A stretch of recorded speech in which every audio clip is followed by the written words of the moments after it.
So James, back in the country now for the T20 Blast. How are you feeling about being back and excited to get going again? Yeah, it's nice to be back. Obviously, last kind of 6 to 9 months wasn't quite sure where I'd be, but yeah, kind of settled over in Dubai. But it's good to be back and see some familiar faces, and looking forward to the next couple of months to have some fun with guys that I've missed over the last kind of 6 to 9 months. And the Blast is a competition that Hampshire have done pretty well in historically, so keen to get back here and in amongst it and hopefully play some good cricket for our fans. And do you feel fresher for being away and not playing in the Red Bull stuff? Yeah, a little bit, mentally a bit fresher. I've been playing cricket in Pakistan kind of in the last month or so with a few breaks in between, but yeah, I guess kind of the one benefit not playing Red Bull cricket is I'm able to focus on T20 cricket, play a bit more of that, so hopefully the guys are up to speed, but I've probably got the benefit of having come fresh from Pakistan playing T20 cricket. And the experience of playing in Pakistan, where does it rank in terms of playing overseas for you? The cricket is, I think, really good, and obviously it's a very passionate country about the cricket. There's a few things that are slightly different to being in other countries with the security protocols and stuff like that, but they try and be as accommodating as possible whilst making sure all the players are safe. So slightly different experience, but a good one. And as I say, the passion about the cricket, you can really feel that. We fell just short in the knockout stages this year, but overall it was a good experience. And you said earlier about Hampshire being successful in the Blast, the most successful team in T20 history, and yourself 3 times winner. What do you think went wrong last year? Was it just a case of bad weather and things like that, and back to the finals day this year, hopefully? Yeah, I think it's quite a fickle format, T20 cricket. You can't really expect everyone to perform on the day, but probably we just had too many guys slightly out of form last year and weren't able to make big enough contributions that can win you a game. We know it only takes 1 or 2 guys in any game to be able to get you over the line, but we just a little bit off it, and I guess probably confidence was a little bit low from an individual point of view.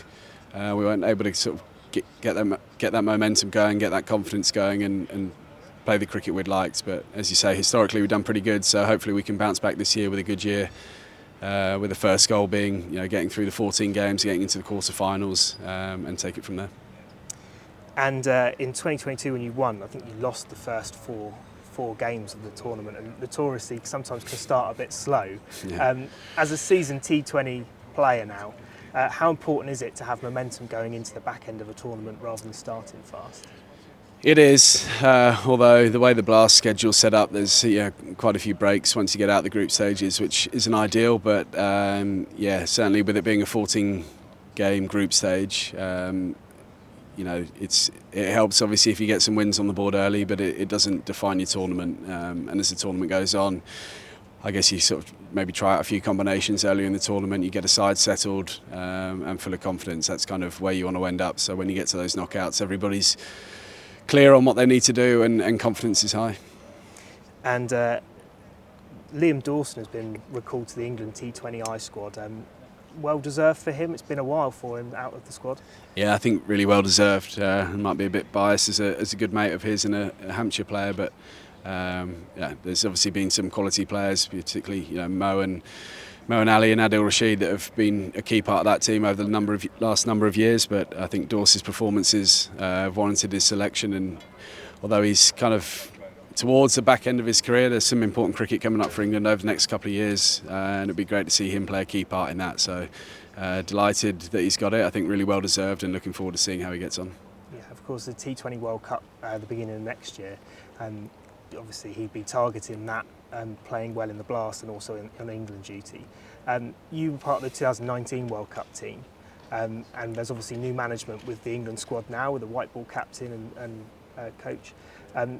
How do you think the squad has changed? Does white ball cricket look different to when you were playing for England not that long ago? There's obviously been a few personnel changes, but I don't think it looks a huge amount different, to be honest. I think England have had a wave of success after probably being a little bit behind the rest of the world, before Owen Morgan took over, and had a really good period with a settled team for a number of years that enjoyed success and won World Cups for the first time ever. So I guess there's always going to be a bit of transition, and as personnel changes, you can expect a few ups and downs. But yeah, I guess just a slightly new era for them, if you like. But I don't think the way they play the cricket or white ball cricket's changed a huge amount.